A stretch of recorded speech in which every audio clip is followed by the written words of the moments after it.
রাব্বুল আলামিন বলেন, মানুষের ভেতরে অনেক মানুষ এমন আছে, তারা এই কথা বলে, হে আমাদের রব, আমাদেরকে দুনিয়া দিয়ে দাও। কি দাও? দুনিয়ায় আমাদেরকে দিয়ে দাও। আমা লাহু ফিল আখিরাতি মিন খালাক। এদের জন্য আখিরাত বলতে আর কিছু নেই, কোনো অংশ আমি আর বাকি রাখি না। এই জন্য আমরা শুধু দুনিয়া না, আমাদের কথা কেমন হবে আল্লাহ পরের আয়াতে দিয়েছেন, আমিনহুম মাইয়াকুলু রাব্বানা আতিনা ফিদ দুনিয়া হাসানা। মানুষের ভেতরে এমন মানুষ আছে, তারা এই কথা বলে, হে আমাদের রব, দুনিয়ায় হাসানা দাও, কল্যাণ দাও, স্বস্তি দাও, শান্তি দাও, নিরাপত্তা দাও।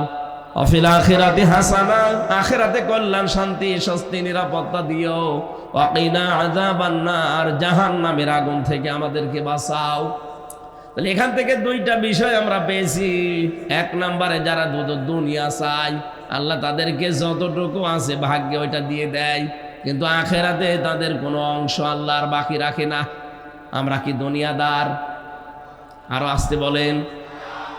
নবীজি আয়াতের ব্যাখ্যায় জানিয়েছেন, তোমরা দুনিয়ার সন্তান হও না, তোমরা আখিরাতের সন্তান হও।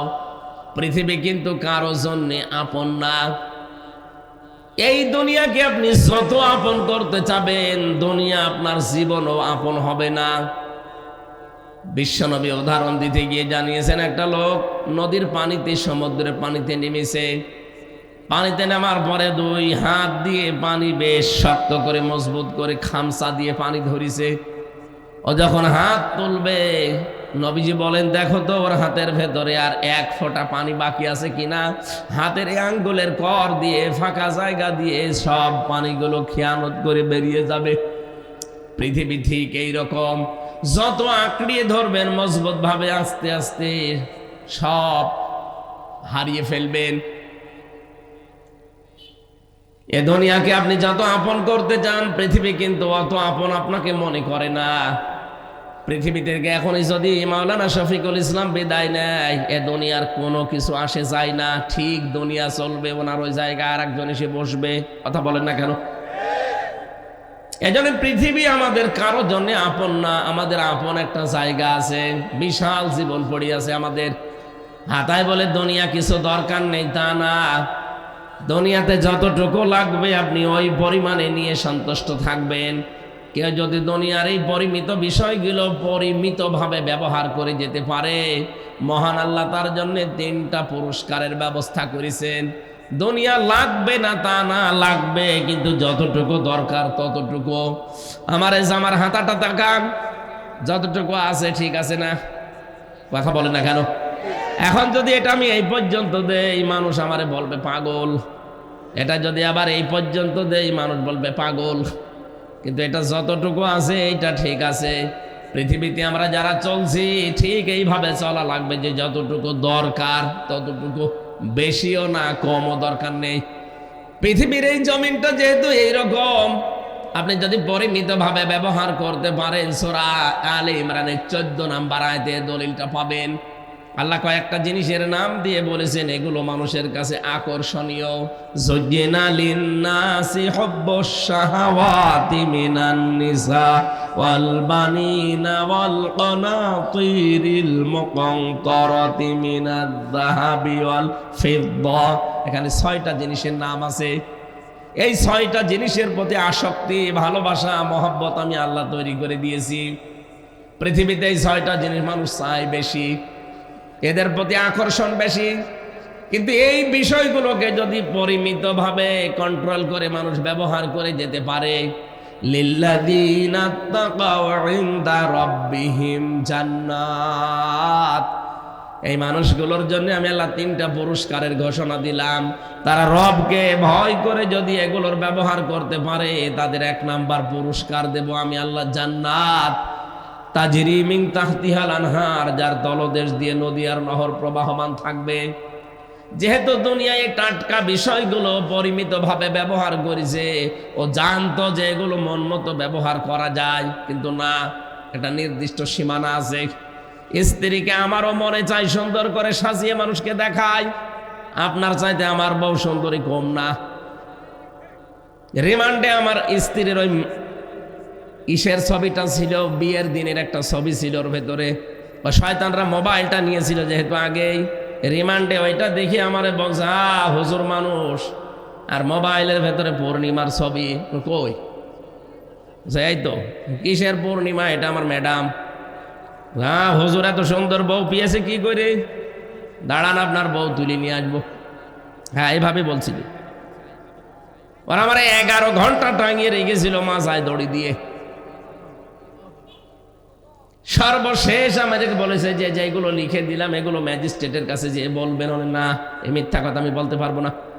তখন ওই মোবাইল দেখিয়ে বলছে যে মাটির নিচে তো কিছু তো জানি না, 4 ওয়াক্ত নামাজ আমি পড়তেও পারি না, ইশারায় পড়েছি, কয়টা যে বাজে আমি তাও জানতাম না। বলছে এই যে পূর্ণিমার ছবি মোবাইলে। আমি বললাম এটা আমার বউ। বলছে দাঁড়ান আমি এই বউ এবার তুলে নিয়ে আনবো। তখন বললাম যে যা ভাল লাগে করে, কি করব বলেন তো? অসহায় না কেউ আছে আমার আশেপাশে? সব ওই জালেমরা। আমার ভাইরা, এই জন্য এটা সাজিয়ে গুছিয়ে যদি দেখানোর বিষয় হতো আমিও দেখাতে পারতাম। আমারও মনে চায় যে আপনার বউকে যেভাবে, আপনার মেয়েকে, আপনার পুত্রবধূকে মানুষকে দেখিয়ে শান্তি পান, আমারও তো মনে চায়। না, নিষেধ কার? আরো জোরে বলেন। এই দেশের ধনী মানুষ যারা, দেখি অধিকাংশ ধনী মানুষদের এ জামা দামি হয় 60, মোবাইল দামি হয়, ঘড়ি দামি হয়, গাড়ি দামি হয়, বাড়ি দামি হয়, শুধু বউ আর মেয়ে কম দামি হয়। এদের মেয়েদের, এদের বউদের, এদের পুত্রবধূদের কোন জায়গায় কি আছে? অনেকে চোখের এই ক্যামেরা দিয়ে সব একবারেই ফ্ল্যাশ মেরে নেয়। কেন? এটা কি দেখানোর বিষয় দুনিয়ায়? এটা দেখানোর বিষয় আছে শুধু আপনার জন্যে, যার বউ সে দেখবে। কথা বলেন ঠিক কিনা? এই যে আপনি ব্যবহারটা করলেন সুন্দরভাবে, সঠিকভাবে, উল্টা পাল্টা ব্যবহার করেননি, এই কারণে আল্লাহ আপনাকে 3টা পুরস্কার দেবেন। এমন জান্নাত আল্লাহ আপনার জন্য বানিয়ে রেখেছেন যে জান্নাতের তলদেশ দিয়ে নদী আর নহর প্রবাহমান থাকবে। কয়দিন আপনি থাকতে পারবেন? খালিদিনা ফিহা, চিরকাল। কতদিন? ওয়াজওয়াজুম মুতাহহারা, আল্লাহ বলেন পবিত্র স্ত্রী তোদেরকে দেওয়া হবে। এই মুতাহহারা শব্দের ব্যাখ্যায় আমি পড়েছি, পৃথিবীতে যত সুন্দরী মহিলা হোক 100 ভাগ পবিত্র কোন মহিলা আছে? আসতে বলেন। ওপরে ফিটফাট দেখতে কি হবে, ভেতরে সদরঘাট। তার হাতে, কানে, নাকে, মুখে, শরীরের বিভিন্ন জায়গায় ময়লা ভরা। আল্লাহ বলেন এমন আজওয়াজ, এমন স্ত্রী আমি বানিয়ে রেখেছি তোদের জন্যে। ওই রকম স্ত্রী যদি পৃথিবীতে একবার মুখ বের করে থুতু নিক্ষেপ করে, তামাম দুনিয়ার পানি সব মিষ্টি হয়ে যাবে। কোনো দিন ওই মেয়েটা, ওই হুর, ওই স্ত্রী তোর উপরে রাগ করবে না। এখানে যত বড় আলেম হোক, স্বামী স্ত্রীর ভেতরে কোনোদিন ঠোকাঠুকি হয়নি এমন মানুষ পাবেন? এই যে এটারে জিজ্ঞেস করেন। যত ভালো মানুষই মনে করেন না কেন, প্রত্যেকের ঠোকামুখি আছে। স্ত্রীর 100 ভাগ মন পাওয়া সম্ভব না। আল্লাহ বলেন এই নিয়ামতটা আমি নিজে বানাবো জান্নাতে, ওয়াজওয়াজুম মুতাহহারা। কোনদিন তোর বউ, তোর স্ত্রী তোর উপরে কোনদিন রাগ করবে না, মনোমালিন্য হবে না। জোরে বলেন সুবহানাল্লাহ। এটা যে কত বড় জরুরি দামি জিনিস, কত দরকারি জিনিস, আমরা যারা বিবাহিত তারা টের পাই। আজ হাজারো পরিবারে স্ত্রীর মন খারাপ থাকার কারণে স্বামীর আয়ু কমে যাচ্ছে। কারণে অকারণে স্ত্রী কথা বন্ধ করে দেয়। কি কথা বলছে না কেন? আর মেয়ে লোক যদি কথা বন্ধ করে দেয় বাড়িতে, ওই পরিবারের মতো এরকম অশান্ত পরিবারে দুনিয়ায় আর নেই। একটা ঘটনা পড়েছিলাম, স্ত্রীর সাথে কথা বলে না স্বামী, কি শাড়ি কেনা নিয়ে। স্বামী বলছে ঠিক আছে আমারও কথা বন্ধ, তুমি যদি নিজের থেকে কথা না বলো সাথে আমিও বলবো না। এই রাতের বেলা শীত চলছে, স্ত্রীর কাছেও থাকে না, বাইরে থাকে। খড়কোটায় আগুন লাগিয়ে লাগিয়ে খড়কোটার আগুনের তাপ নেয়। আল্লাহর ইশারা 3 দিনের মাথায় একদিন খড়কোটার আগুন বেয়ে বেয়ে ওর লুঙ্গিতে লেগে গেছে, ও তো টের পায়নি। স্ত্রী জানালার ফাঁকা দিয়ে তাকিয়ে দেখছে আগুন লেগে গেছে জায়গায়। চিন্তা করছে এখন যদি কথা বলি তাহলে আমার প্রেস্টিজ নষ্ট হবে, কথা বলবো না, যাক ওর পুড়িয়ে যায় যাক। আবার মনে মনে ভাবে ওর যদি পুড়িয়ে যায় তাহলে আমার কি হবে, কি? কিন্তু কথা তো বলা যাবে না, কথা বললে আমার প্রেস্টিজ যাবে। কি করা যায়? স্ত্রী তখন জানালা থেকে মুখ অন্যদিকে ঘুরিয়ে জোরে জোরে বলতেছে, আমি কারোর সাথে কথাও বলি না, কারোর সাথে লঙ্গিতে আগুন লাগলে তাও বলি না। স্বামী চিন্তা করছে হচ্ছে কি, তাকিয়ে দেখে লঙ্গিতে আগুন। তাড়াতাড়ি আগুন লিভিয়ে বলছে, দরকার নেই, জীবনে আর কোনোদিন বেঁচে থাকতে বউর সাথে কথা বন্ধ করবো না, এখনই পুড়িয়ে যেতাম। সম্মানিত মা বোন, বিভিন্ন জায়গায় আছেন আমি জানি, কান খাড়া করে শোনেন। এই দেশে হাজারো স্ত্রীর কারণে পুরুষ মানুষের আয়ু কমে যাচ্ছে। আপনি কারণে অকারণে বিনা কারণে স্ত্রী কথা বন্ধ করে দেয় স্বামীর সাথে, ও বেচারা শেষ পর্যন্ত মারতেও পারে না, সহ্যও করতে পারে না, মানসিক রোগী হয়ে যায়। এরকম পুরুষ মানুষ দেশে নেই? কারা কারা আছেন হাত তোলেন তো। অনেকেই আছে না। মা বোন যারা শুনতে পাচ্ছেন, এমনকি এই যে রেকর্ড হচ্ছে শুনবেন, আপনি কি মনে করছেন স্বামীর এই মন খারাপ নিয়ে আপনি জান্নাতে যেতে পারবেন? জীবনও না। কোন স্ত্রী যদি মারা যায় আর স্বামী যদি বলে মন থেকে যে না আমার বউ কিন্তু সত্যি ভালো ছিল, আমার মন মতো ছিল, নবীজি বলেন ওই স্ত্রীকে আল্লাহ নিজ গুণে মাফ করে দেবেন। আল্লাহ মেয়েদেরকে খাদিজাতুল কুবরার মতো হওয়ার তৌফিক দেন, বলেন আমিন।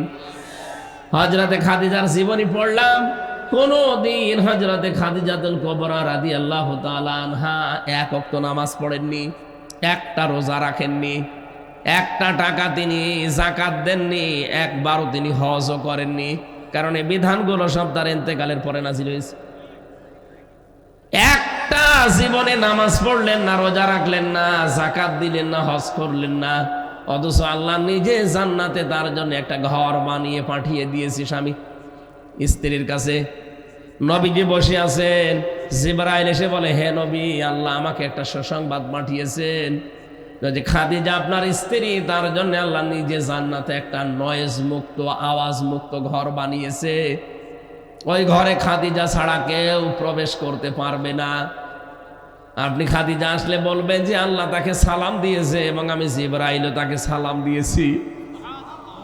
পৃথিবীতে একটা মহিলাকে আল্লাহ নিজে সালাম পাঠিয়েছেন। আর একজন মহিলা, সে ঘর চেয়েছিল আল্লাহর কাছে, এই জন্য আল্লাহ তার জন্য ঘর বানিয়েছিলেন, তার নাম আসিয়া। তার জন্য আল্লাহ ঘর বানাননি, তিনি ঘর চেয়েছিলেন। ইযে ক্বালাত রাব্বি ইবনিলি ইনদাকা বাইতান ফিল জান্নাতি ইলা আখিরি আয়া। হযরতে আসিয়া বলেছিল, মাবুদ তুমি আমার জন্য একটা ঘর বানিও জান্নাতে, যেখানে বসে বসে তোমারে দেখা যায়। তার জন্য আল্লাহ ঘর বানাননি, তিনি বানাতে বলেছিলেন তাই। কিন্তু খাদিজার জন্য আল্লাহ নিজে ঘর বানিয়ে পাঠিয়ে দিয়েছেন, আর বলেছে এই ঘরটা নয়েজ মুক্ত, আওয়াজ মুক্ত। কেন?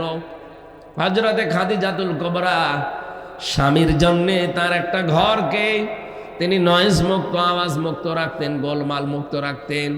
বাড়ি থেকে বাইরে যখনই নবীজি যেতেন, বাইরে থেকে আসলে ওই ঘরে প্রবেশ করলে তিনি শান্ত হয়ে যেতেন। ও মা বোনেরা, স্বামী যখন বাইরে থেকে আসবে, ঘরটা আপনি আওয়াজ মুক্ত করে ফেলবেন, একটা শান্ত নির্মল পরিবেশ তৈরি করবেন ঘরটায়। ও বাইরের পরিশ্রান্ত শরীর বাড়িতে আসলে যেন অন্তত শান্ত সৃষ্ট হয়ে যায়। এমনও স্বামী আমরা এখানে আছি, বাইরে থেকে কর্মজীবন শেষ করে বাড়িতে আসলে মনে হয় ঘরটা জাহান্নাম। কথা বলেন না কেন? আপনাকে খাদিজাতুল কুবরার সাথে আল্লাহ জান্নাত দেবে, আন্দাজে দেবে। সে তার স্বামীর জন্য নয়েজ মুক্ত করতেন, ঘর আওয়াজ মুক্ত, আর আপনি আওয়াজ যুক্ত করে রাখেন। যত সমস্যা ঘরে আসলে 14টা ফর্মালিটি আপনি আমার কানে শোনান। আশা করছে হাদিসটা মেনে খাদিজাতুল কুবরার সাথে জান্নাতি হওয়ার চেষ্টা করবেন, বলেন আমিন। যে কথাটা বলতে পর্যন্ত এসেছিলাম, হযরতে খাদিজাতুল কুবরা রাদিয়াল্লাহু তাআলা আনহা প্রতিদিন রাতের বেলা তিনি স্বামীর জন্যে দরজার সাথে হেলান দিয়ে তিনি ঘুমিয়ে থাকতেন। নবীজি যে আসতেন একবার ডাক দিতেন খাদিজা, সঙ্গে সঙ্গে খুলে যেত। বিশ্বনবী প্রতিদিনই জিজ্ঞাসা করতেন ঘুমাও না রাতের বেলা?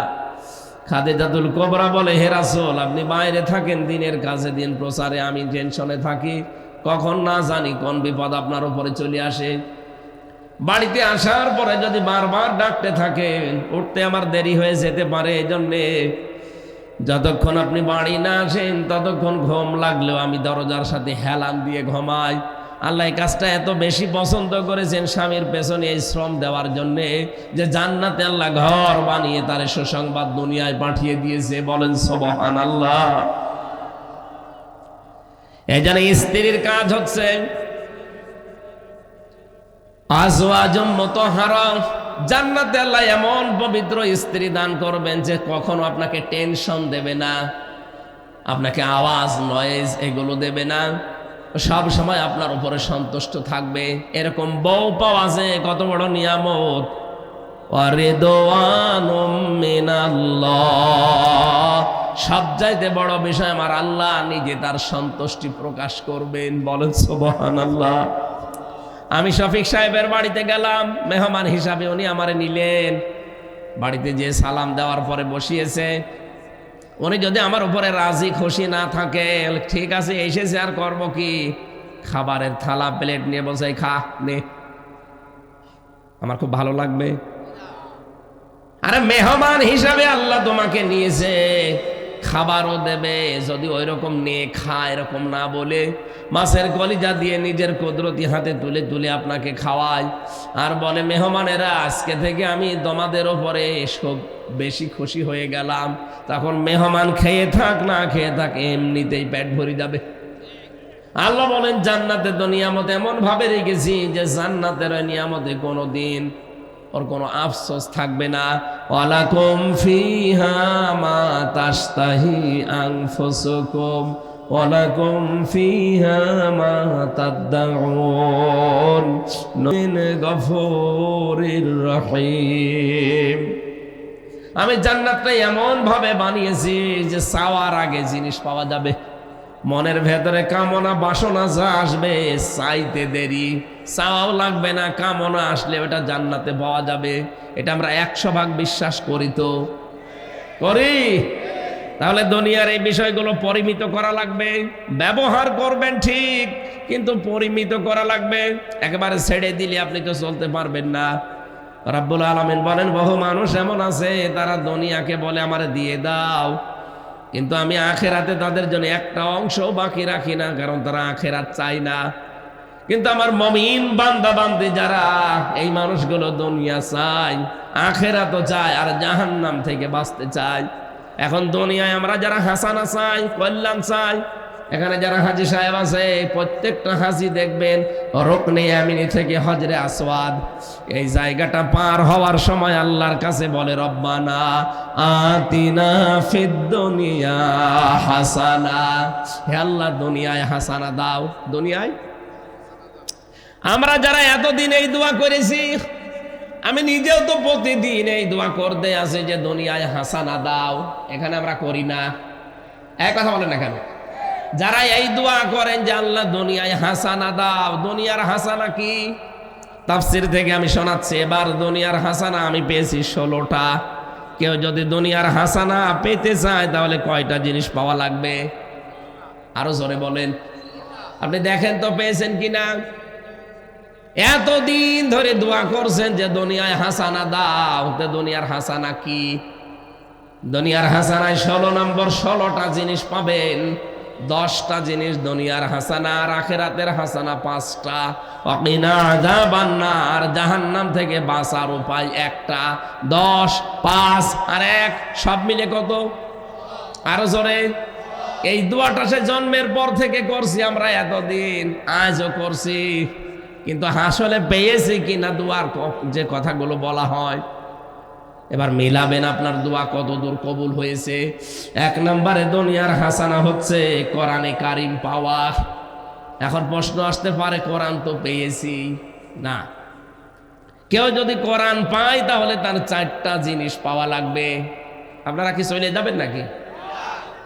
আছেন তো?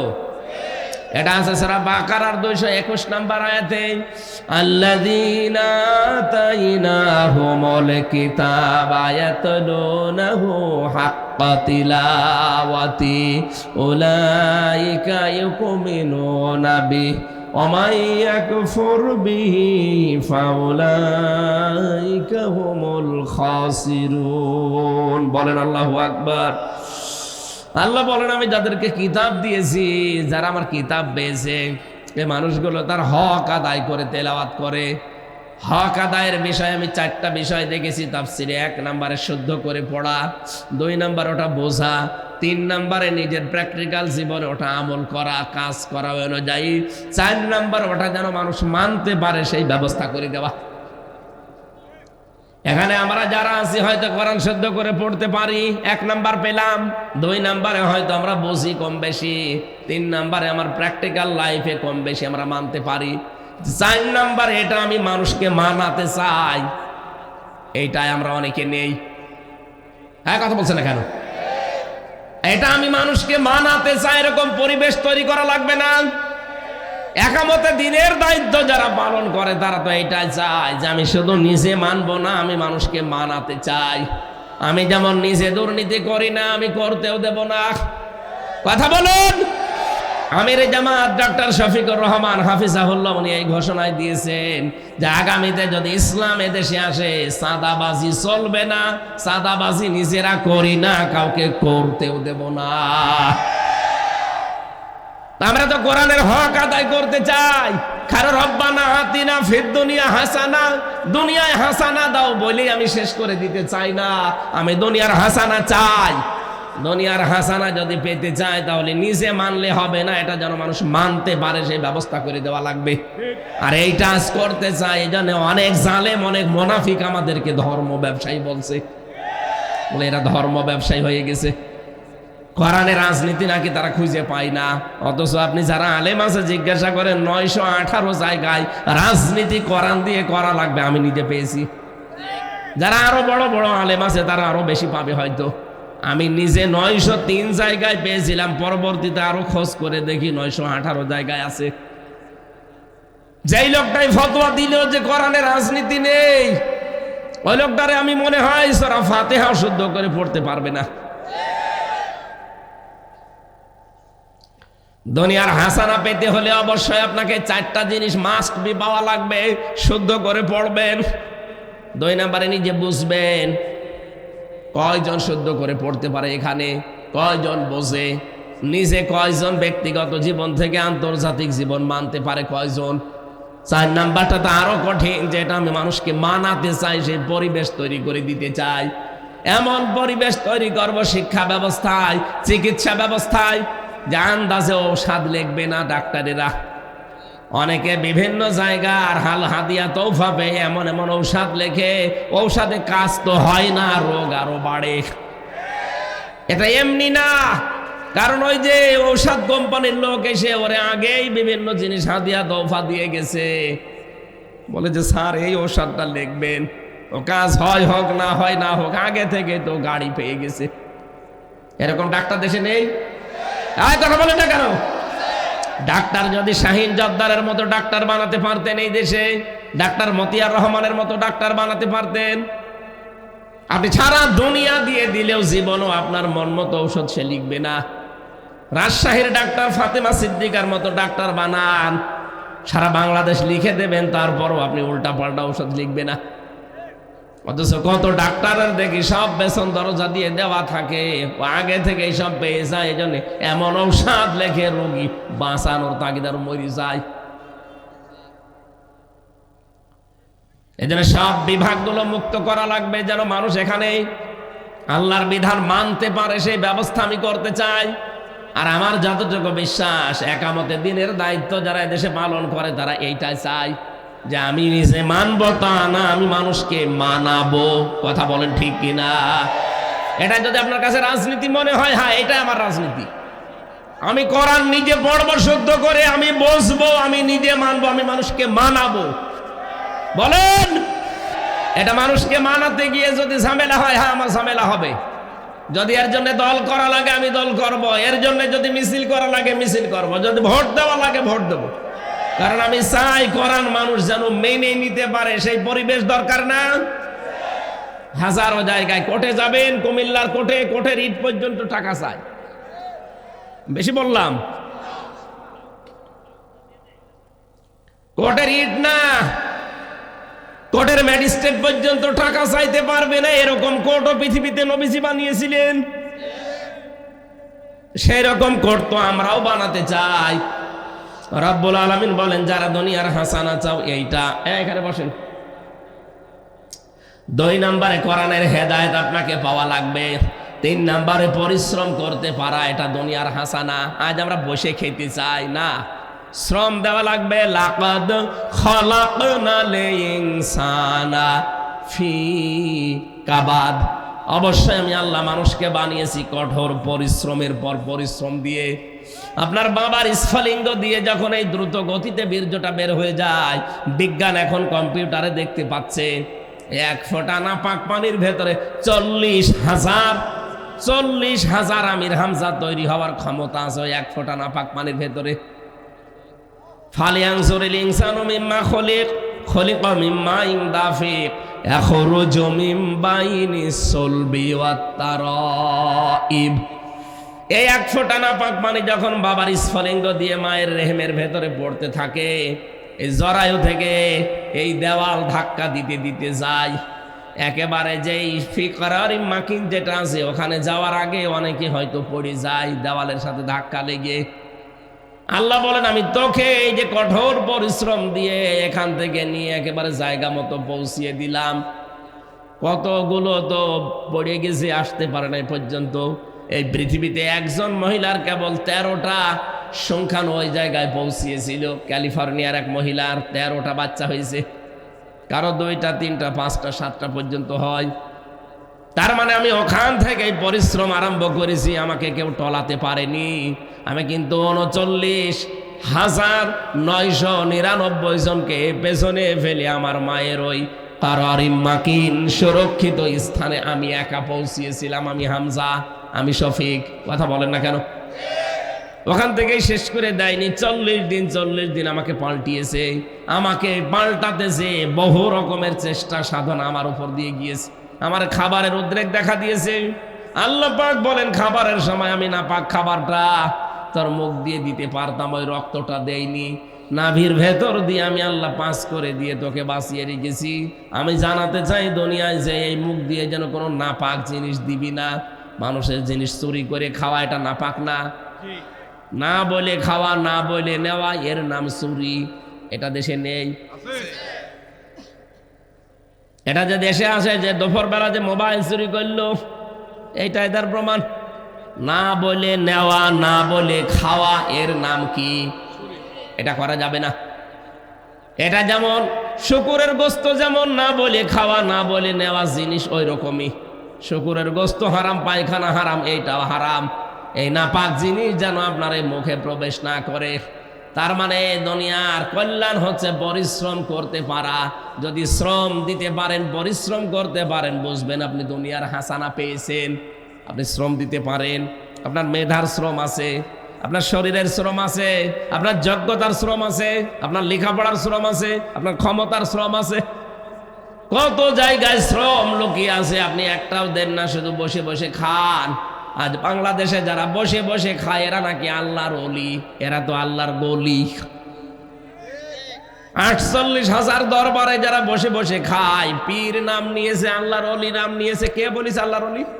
আল্লাহর ওলি তো আল কাসিম ও হাবিবুল্লাহ, যারা শ্রম দিয়ে খায়। কাজ করে খাওয়া লাগবে আপনাকে, কাজ যত ছোট হোক অসুবিধা নেই। কিছু মানুষের অভ্যাসই হয়ে গেছে, কাজ করবে না, শুধু বসে বসে খাবে।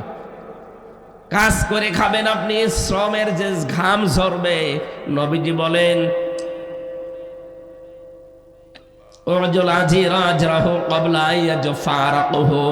শ্রমিকের ঘাম শুকিয়ে যাওয়ার আগে তার টাকাটা হাতে ধরিয়ে দাও। এত মর্যাদা, এত মূল্য শ্রমিকের।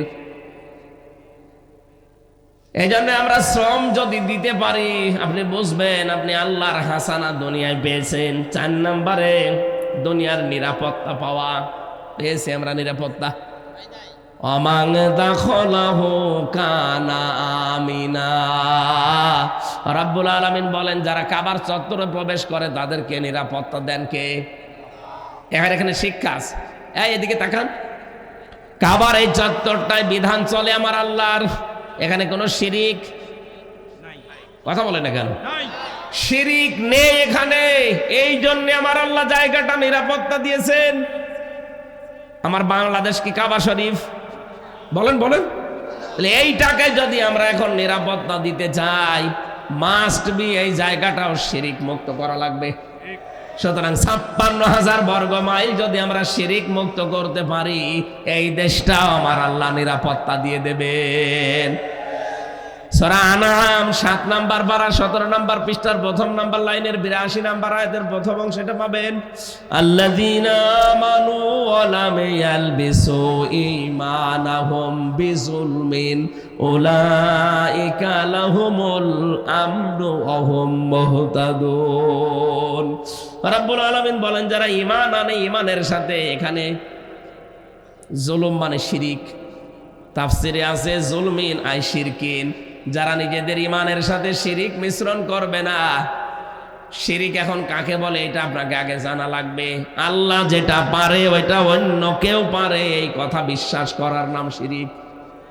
আর আসতে বলেন বলেন তো এই দুনিয়া চালাতে পারে কে? আরো জোরে, আলা লাহুল খালকু ওয়াল আমরু, দুনিয়া বানিয়েছেন যিনি, হুকুমও চলবে। আরো আসতে বলেন। এটা সূরা আরাফের ৫৪ নাম্বার আয়াতের মাঝের অংশে আছে, আলা লাহুল খালকু ওয়াল আমর, দুনিয়া বানিয়েছি আমি, এখানে বিধান চলবে কার? সুতরাং আল্লাহর এই জমিনে আল্লাহর আইন বাদ দিয়ে যারা অন্য আইন এখানে দাঁড় করাতে যান, তারা শিরিক করছেন। আর শিরিক করলে সেই লোকটা মুশরিক। কথা বলছে না কেন? এর চাইতে আর ভেঙে ভেঙে কি বলা যায়? এর বড় অনেকে বলে হুজুর আমি বুঝি না। এদিকে আসেন, কানের নিচে ২টা থাপ্পড় দিয়ে বোঝাচ্ছি আপনারে। আল্লাহর আইন বাদ দিয়ে অন্য আইন যারা দুনিয়ায় কায়েম করতে চাচ্ছেন তারা শিরিক করছেন। কারণ আল্লাহ যেটা পারে ওইটা অন্য কেউ বলেন বলেন। আমি আর নিচে নামলাম না, এরপরেও যদি কেউ না বোঝার ভান করে থাকেন, আপনার কপালের হেদায়েত নেই। সুতরাং দুনিয়ার নিরাপত্তা পাওয়ার একটাই পদ্ধতি আছে, শিরিক মুক্ত তৈরি করা লাগবে পৃথিবী। কাবা শরীফ যেমন শিরিক মুক্ত, এই জন্য আল্লাহ শান্তি স্বস্তি নিরাপত্তা দিয়ে দিয়েছেন। কাবার বাইরে যাবেন, সেখানে চিন্তায় আছে, মারামারি আছে, গালাগালি আছে, কিন্তু কাবার ভেতরে কোনো মারামারি, পুরাটা নিরাপত্তায় আল্লাহ ঢেকে দিয়েছেন। দুনিয়ার হাসানা চায়, হাসানা চায়, হাসানা চায়, আন্দাজে হাসানা দেবে। দুনিয়াকে শিরিক মুক্ত করো। আর শিরিক আরো কি করে হয় সেই কাজ করেন। কত মানুষ এই দেশে আমরা বলতে শুনি ক্ষমতার উৎস জনগণ, এটা শিরিক। ক্ষমতার উৎস কে? আরো জোরে বলেন কে? আমার এর চাইতে আর ভেঙে বোঝানোর কায়দা নেই। আপনি এখন না বুঝলে বাড়ি চলে যেতেন। যান ৫ নম্বরে শান্তি সুখ পাওয়া। শান্তি আমি পেয়েছি ৩টা, সুখ পেয়েছি ৪টা, সব মিলে 7টা। শান্তির আরবি হচ্ছে রাহাতুন, শান্তির আরবি হচ্ছে ইসলাম, সিলমন, সালমন।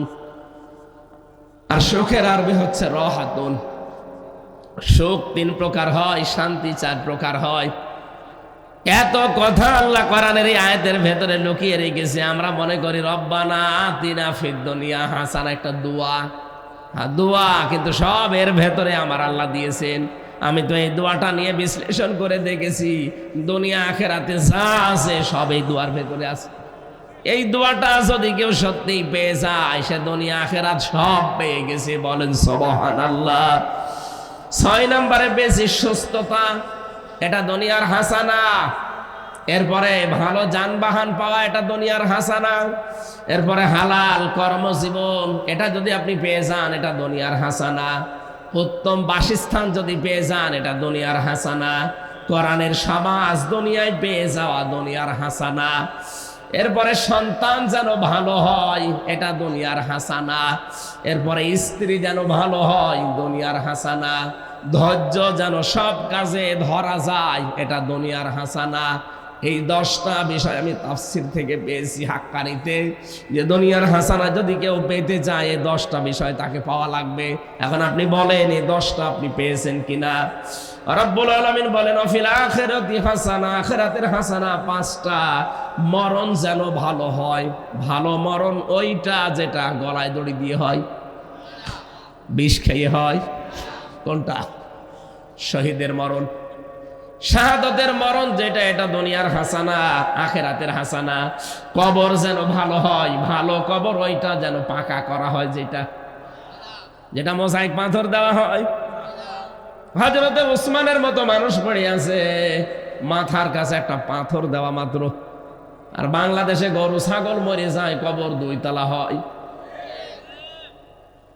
কে বলেছে আপনাকে কবর পাকা করা লাগবে?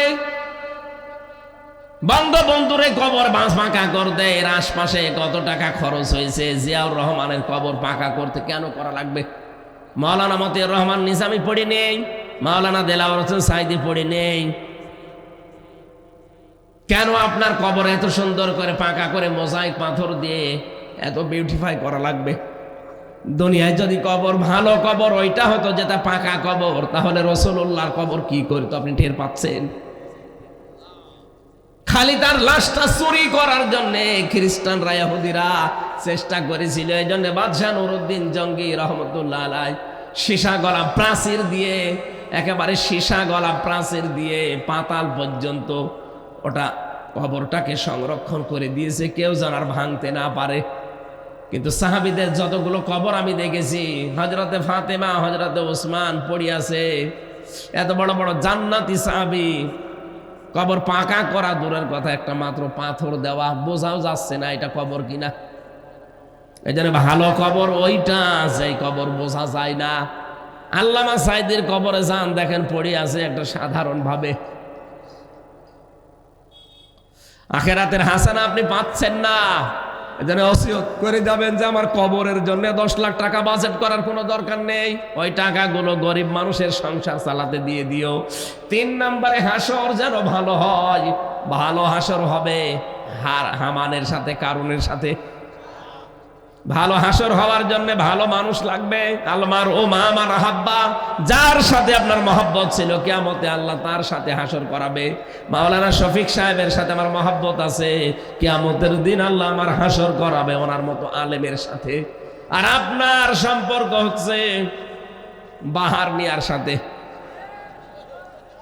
আপনার হাসরও হবে বাহারের সাথে। 4 নম্বরে হাউজে কাউসার যেন পাওয়া যায়। হাউজে কাউসার পাবে কারা? ফাসাল্লি লিরাব্বিকা ওয়ানহার, যারা দুনিয়ায় নামাজ আদায় করে আর কোরবানি করে, ত্যাগ তিতিক্ষা সহ্য করে ইসলামের জন্য।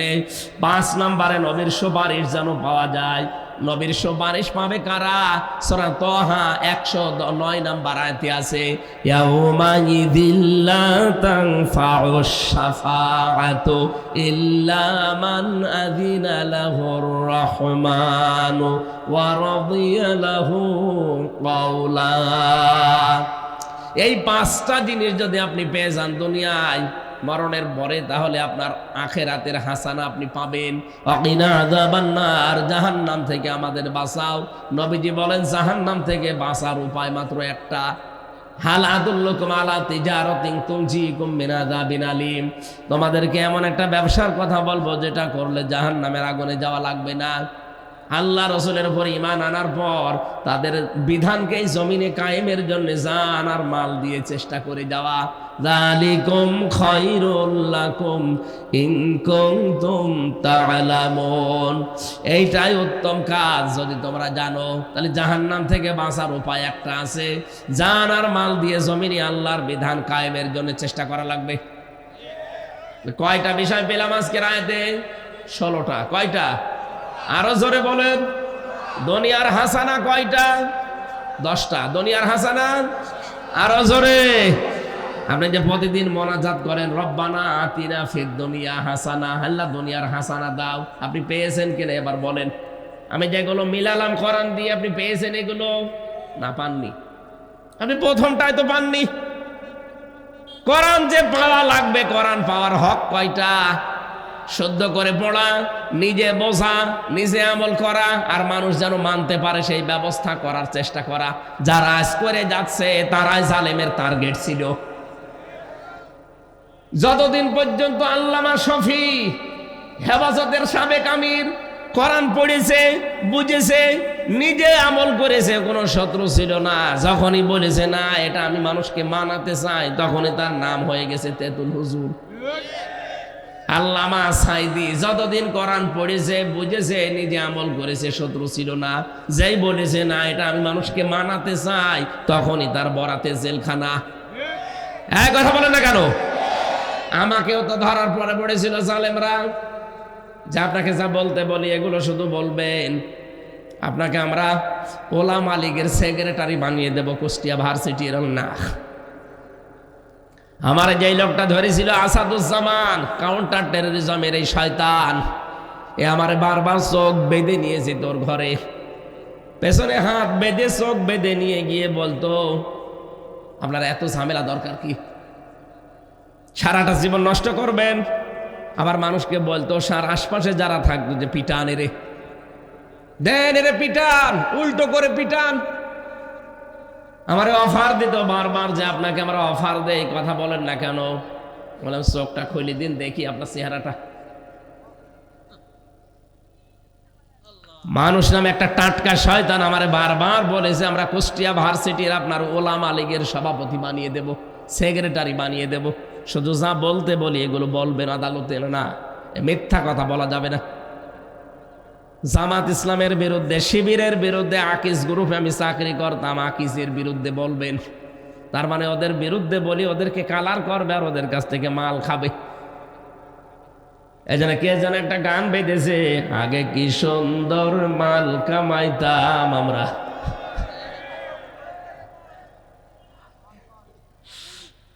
আরে ভাই দুনিয়ার হাসানা চাই, আমরা শুধু দোয়া করে শেষ করে দিইনি, আমরা দুনিয়ার হাসানা চাই। এই কারণেই তো মানুষ যেন কোরআন মানতে পারে সেই পরিবেশ দরকার না?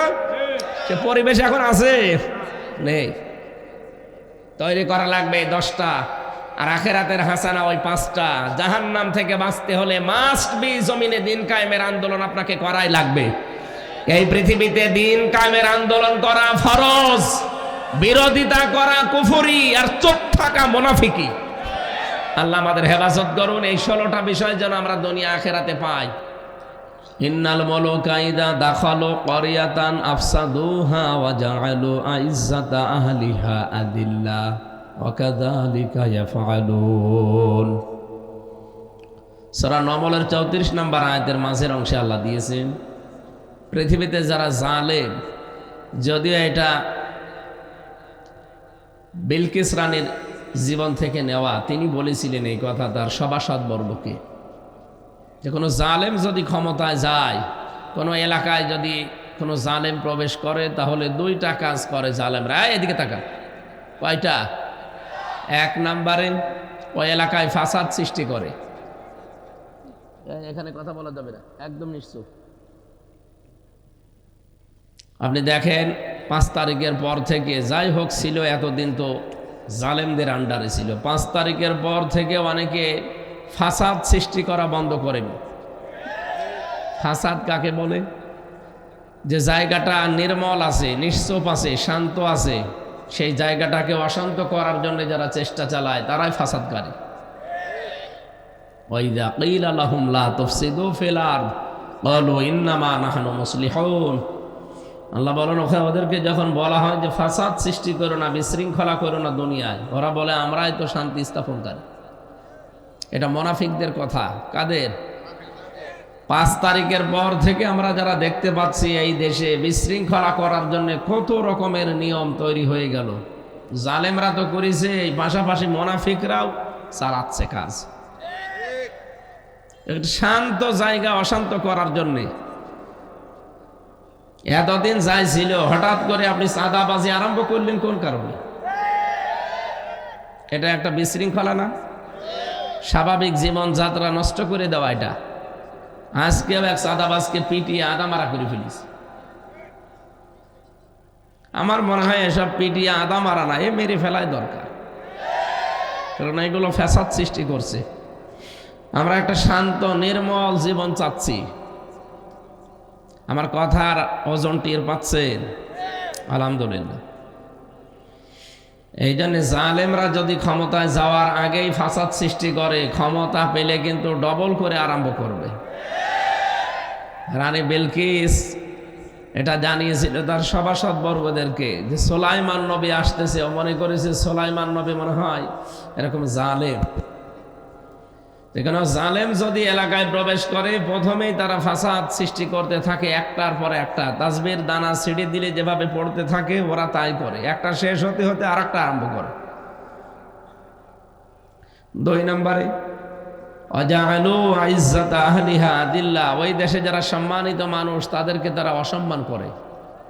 আমরা এটা সেই 53.5 বছর ধরেই দেখছি।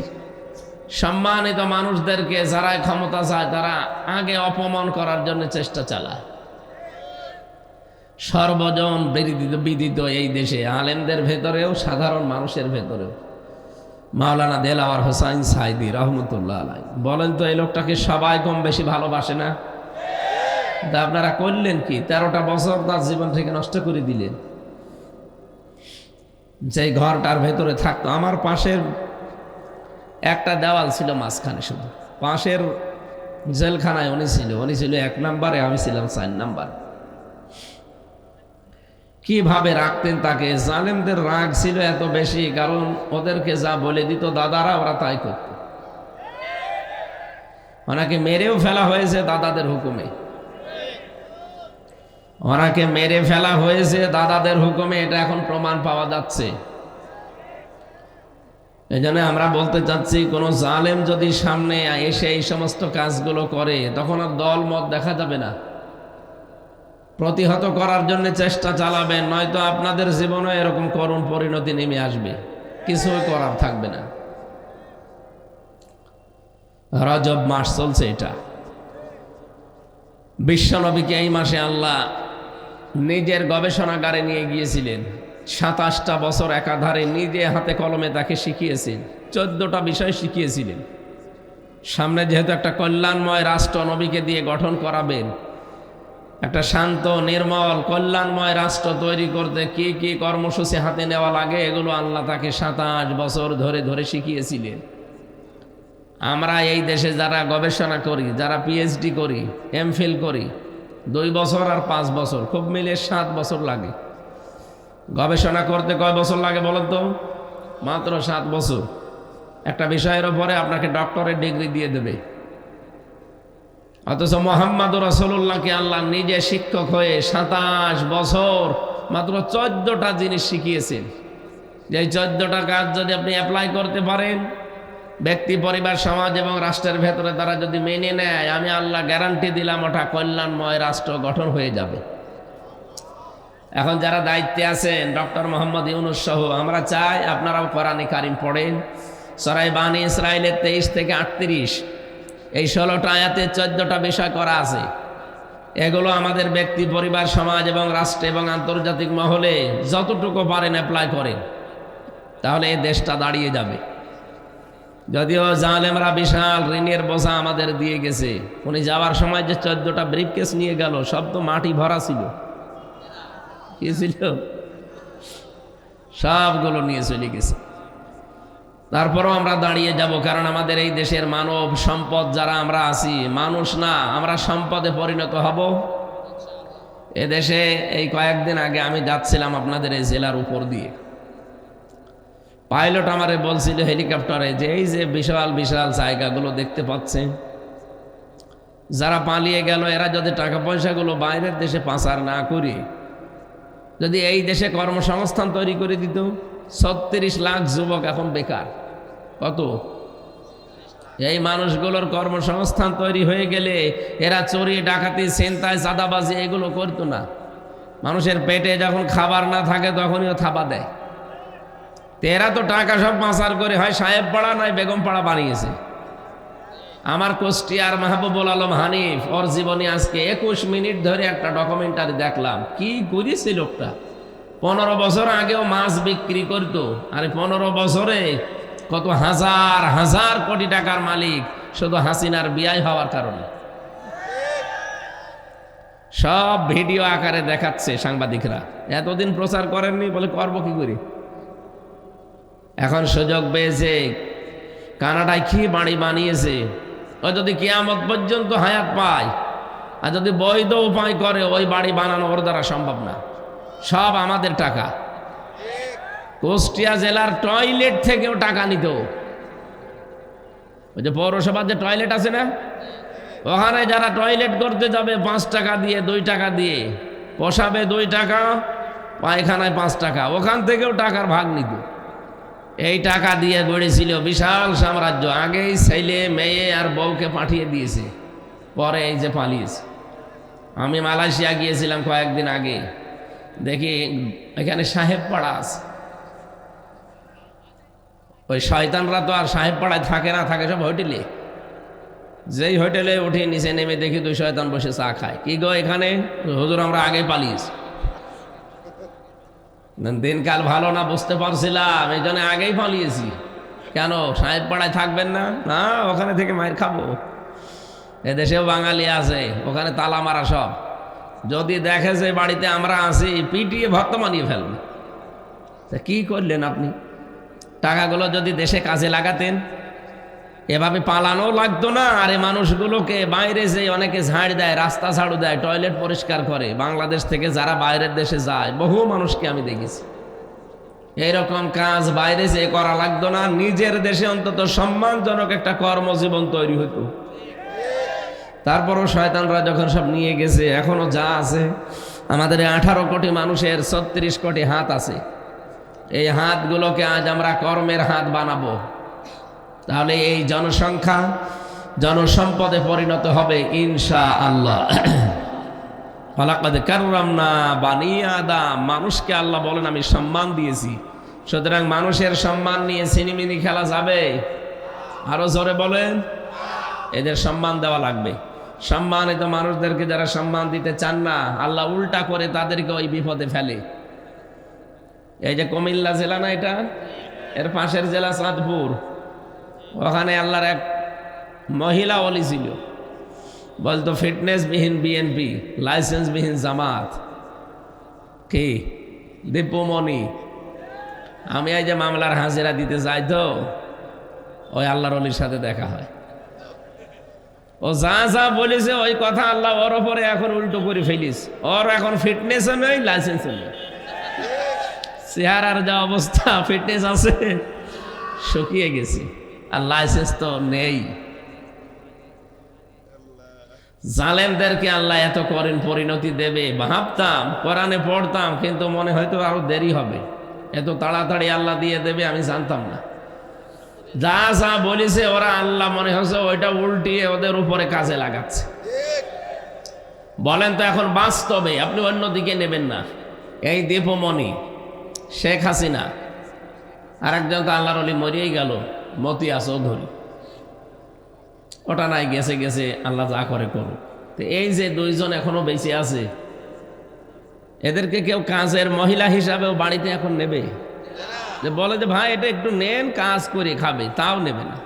কারণ চেহারার ফিটনেসও নেই, লাইসেন্সও নেই। সেই মানুষগুলো, কত মানুষ, কত জীবন নষ্ট করার পেছনে কারণ এরা আপনি জানেন? শিক্ষা ব্যবস্থায় বসেছিল এই মহিলা, শিক্ষা তাকে ধ্বংস করে ফেলিস। এরপরে যে শয়তান হাতে নিয়েছিল, এটা আবার আরেক শয়তান, ইসকনের সদস্য মহিবুল হাসান। কি কথা বলছে না কেন?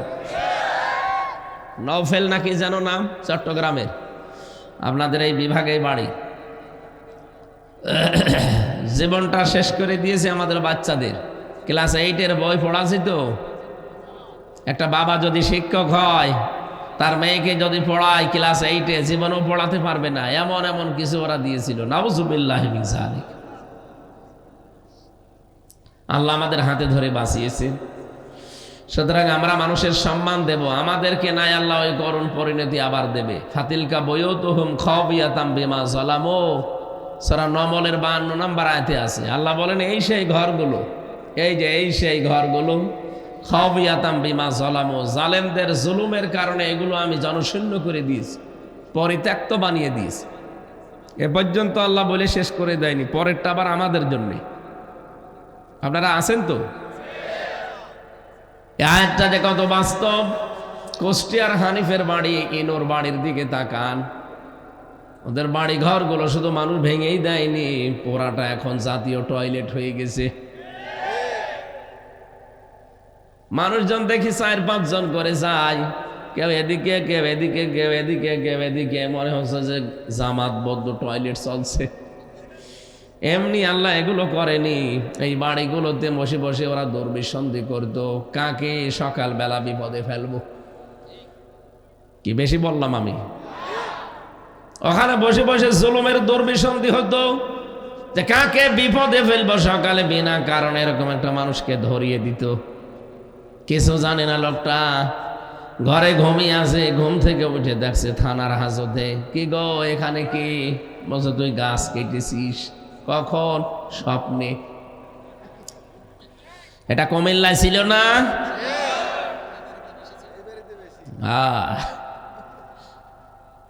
আমারও নিয়ে আসলো বাড়ি থেকে কুষ্টিয়ার সেই হালসা ডাবিরা ভিটা, সেখান থেকে নিয়ে এসেছে।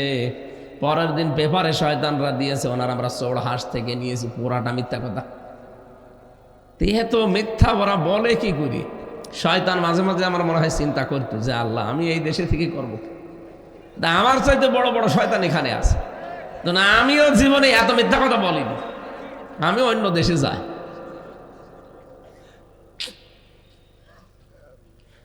পোড়াটা উল্টিয়ে এখন দেখেন আল্লাহ ওদের ঘাড়ের ওপরে ফেলিছে। এই যে পাশের জেলা ব্রাহ্মণবাড়িয়া, আনিসুল হক আইনের চেয়ারে বসে সারা জীবন বেআইনি কাজ করত। আলেমদের নামে কত জঙ্গি মামলা দিয়ে তাদের জীবনটা নষ্ট করে দিয়েছে এই শয়তান। আল্লাহ এখন দেখেন কত নিকৃষ্ট পরিণতি আল্লাহ তারে দেখিয়েছে। এখন শুকিয়ে গেছে মালের, এখন আর সে বয়স নেই। আলেমদের মাজায় দড়ি দিয়ে যখন আদালত প্রান্তরে নিয়ে যেত, এই শয়তানরা দেখতাম টিপ্পনি কাটত।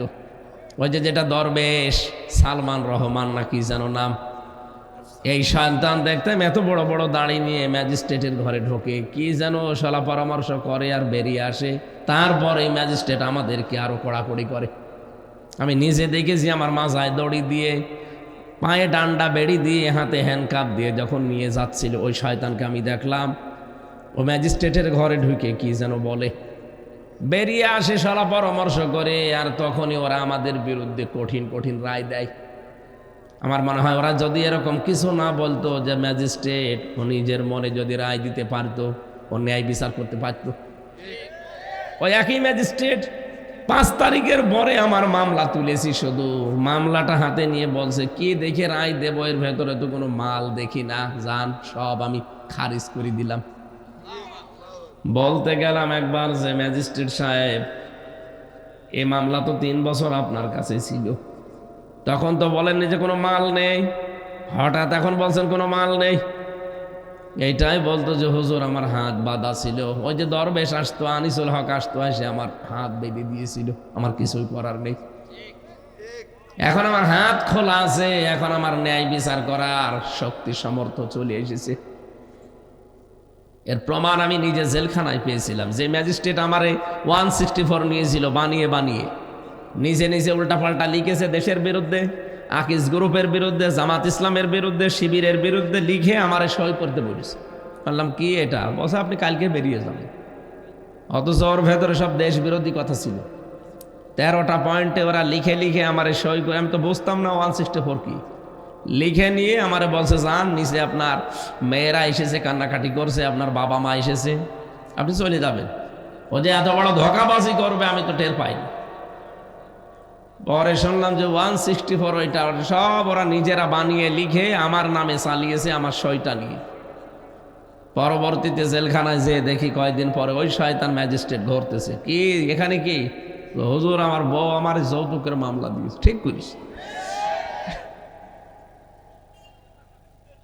বলছে আমার বরদোয়া দিয়ে না, এটা আমার কিছু করার না, উপর থেকে আমার স্বরাষ্ট্র মন্ত্রণালয় আইন মন্ত্রণালয় থেকে যা বলতো আমি তাই করতাম। তো তা বলে আপনি যাইনি শুনে একজন মানুষের জীবন নষ্ট করবেন? এই ছিল দেশের বিচার ব্যবস্থা।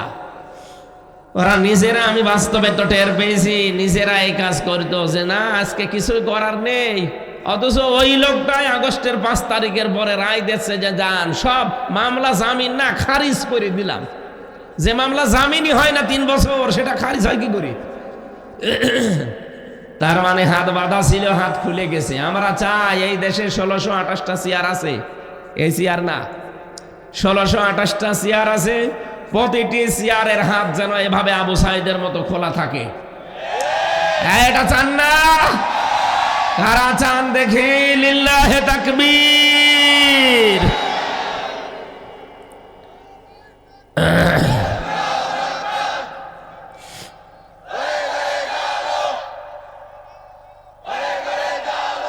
আলহামদুলিল্লাহ ভাই, আমার ভাইরা, আল্লাহ এখানে যেন হাতের আঙ্গুল দিয়ে এভাবে দেখাচ্ছে এখানে কত আলেম বসে আছে। দেখেন, ফাতিলকা বয়ুত হোম, বাইতুন দেননি, বয়ুত বহু বচন, হোম মানে তাদের। আল্লাহ বলেন এই সেই ঘরগুলো খবিয়াতান আমি জনশূন্য করে দিয়েছি, বিমা জলাম, এদের জুলুমের কারণে। আমি হানিফের বাড়ি ইনোর বাড়ির কথা বললাম এই কারণে দুইটা আমি দেখেছি। বাকি সারা দেশের 630টা থানা কম বেশি জালেমদের বাড়ি ঘর আমি দেখতে যাই, একটু যে দেখি যে কিচ্ছু নেই, পায়খানার প্যান পর্যন্ত খুলি নিয়ে চলে গেছে। আপনাদের এই জেলার এই যে লালমাই, লাকসাম, এখানে 2 জন পরপর মন্ত্রী ছিল, ওদের বাড়ি ঘর যে দেখেন, বাড়ি ঘর গুলো এখন জনশূন্য, পরিত্যক্ত হয়ে গেছে। কত রাগ ছিল মানুষের বলেন তো? বাড়ি ঘরের ইট পর্যন্ত মানুষ যদি খুলি নিয়ে চলে যায়। আল্লাহ বলেন এটা করেছিলাম এই কারণে, কারণ যে জায়গায় জুলুম হয়, অত্যাচার হয়, ওই জায়গাটা অভিশপ্ত হয়ে যায়। কিন্তু দুঃখজনক হলেও সত্য, এই আজকে দেখলাম আয়না ঘরের দৃশ্যগুলো অনেকে এখন রং করে মুছে দিয়েছেন। ওখানে অনেক কয়েদি যারা আজ 14 বছর 12 বছর 10 বছর গুম হয়েছিল আয়না ঘরে, তারা কত কিছু লিখে রেখেছিল, ওই কথাগুলো দেখলাম মুছে দিয়েছে। আজকে পেপারে ছবি বেরিয়েছে। কেন মুছে দিলেন? জালেমদের এই নিশানাগুলো মোছা ঠিক হয়নি, এগুলো দিয়ে বিচার করার দরকার। কত কঠিন বিষয়। মার বাবাকে এক রুমে আটকে রেখে দুধের শিশুকে আর এক রুমে রেখে দুধ খেতে দেয়নি মায়ের এই মহিলা। আন্তর্জাতিক রিপোর্ট বের হয়েছে কালকে, যে ছেলে মেয়েকে দুধ পর্যন্ত খেতে দিত না বাচ্চাদের। মা বাবাকে ব্ল্যাকমেল করে বলতো এটা বলা লাগবে, নয়তো আপনার ছেলে মেয়েকে দুধ খাওয়াতে পারবেন না। কত নিচে নেমেছিল মানুষ। আমি নিজে দেখেছি এই আঙ্গুলগুলো মানুষের নখ এত বড় বড় হয়ে যেত। এই নখগুলো দিয়ে তারা দেয়ালে শিয়ালে এইভাবে লিখে রাখতো ভাঙ্গা ভাঙ্গা অক্ষরে, যে ভাই যদি কেউ বাইরে যেতে পারেন এই নাম্বারটায় জানাবেন যে আমি বেঁচে আছি। আজ 5 বছর 7 বছর 10 বছর পড়ে আছে, কেউ জানে না। এমন কি ও যে কোথায় আছে তাও জানে না। ভাঙা ভাঙা অক্ষরে দেখলাম লিখে রাখতো যে ভাই আমি যদি কেউ বাইরে যেতে পারেন আমার এই নাম্বারটা একটু জানিয়ে দেবেন, যে আমি আজ কয় বছর আছি জানি না, কিন্তু আমি বেঁচে আছি। আর মানুষ এখনো এই জালেমের পক্ষে সাফাই গায় যে কি করেছে, ববো পালিয়ে যাওয়া লাগবে। শয়তান তোমার সাথে তো হয়নি, আমি নিজে ভিকটিম, আমি টের পাই। আমার ওই কথাগুলো মনে উঠলে এখনো গা শিউরি ওঠে। 3টা বছর আমার ফাঁসির কন্ডেম সেলের ভেতরে 24 ঘন্টা তালা লাগানো।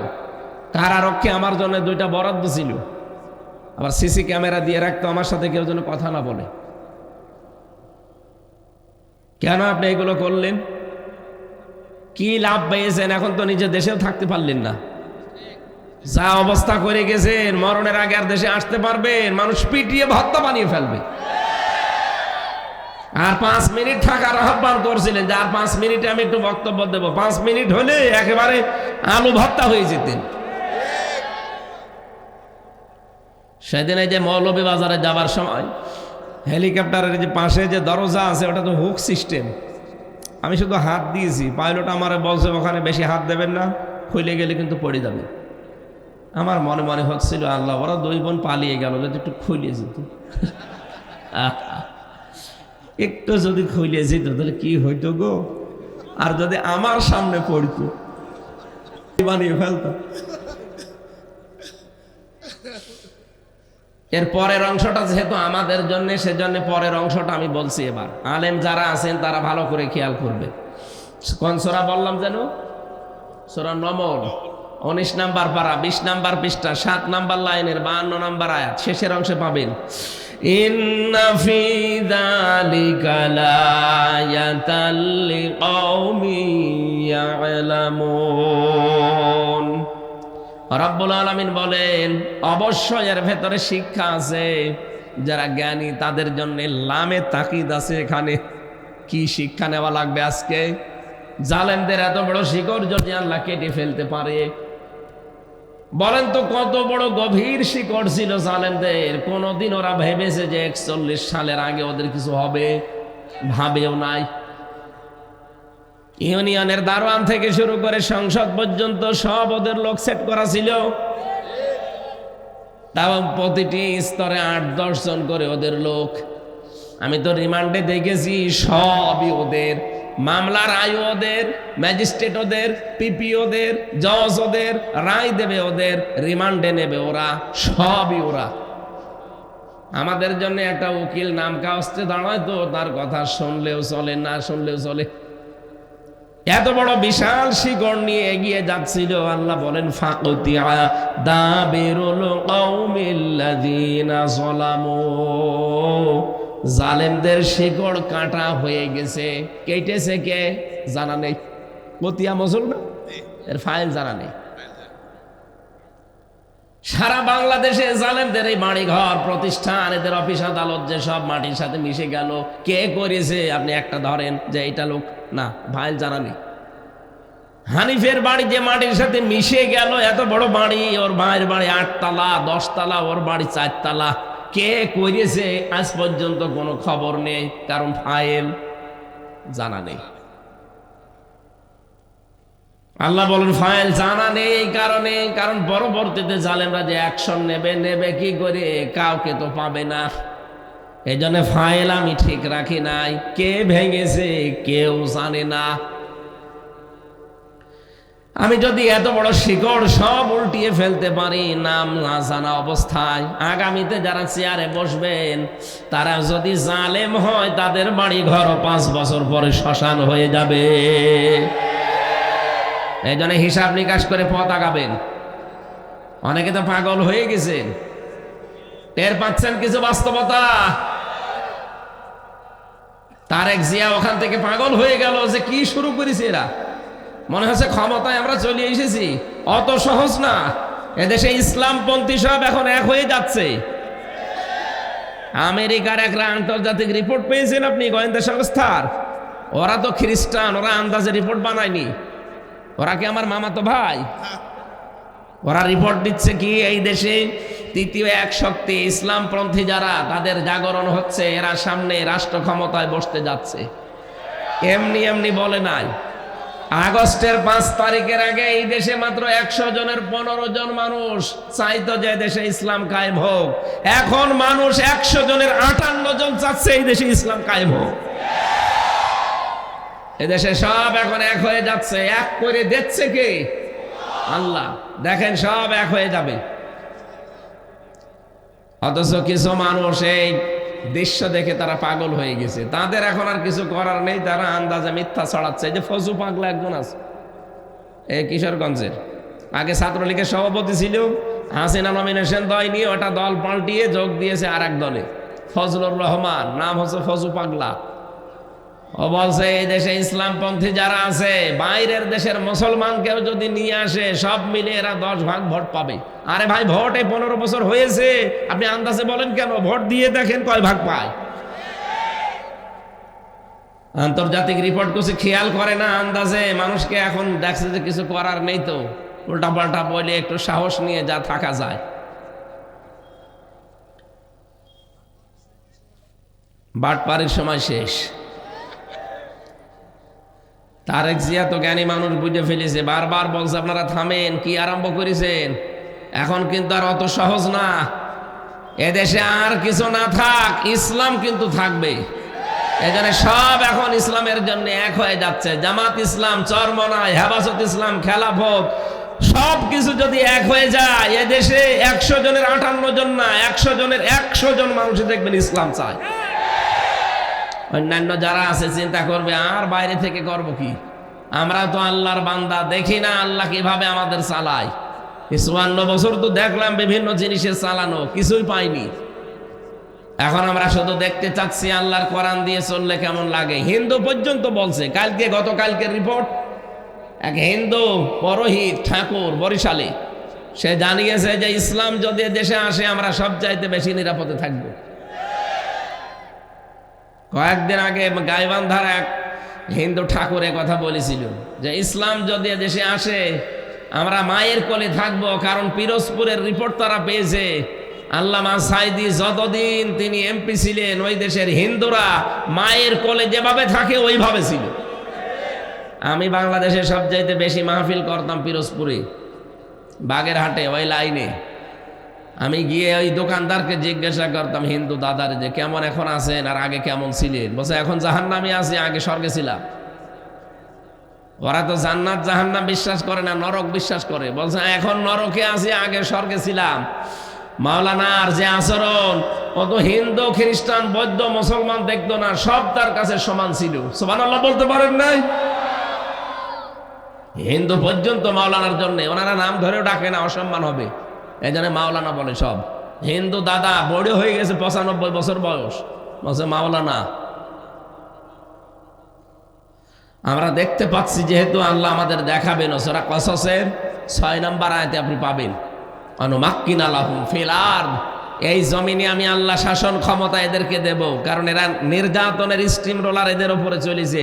যদিও এটা মুসা নবীর উপরে নাজিল হওয়া আয়াত, মুসা নবীর সংক্রান্ত নাজিল হওয়া আয়াত, এটা কিন্তু কিয়ামত পর্যন্ত থাকবে। অনুমাক্কিনা লাহুম ফিল আরদ, আমি জমিনে তাদেরকে শাসন ক্ষমতায় বসাবো। কেন বসাবো জানো?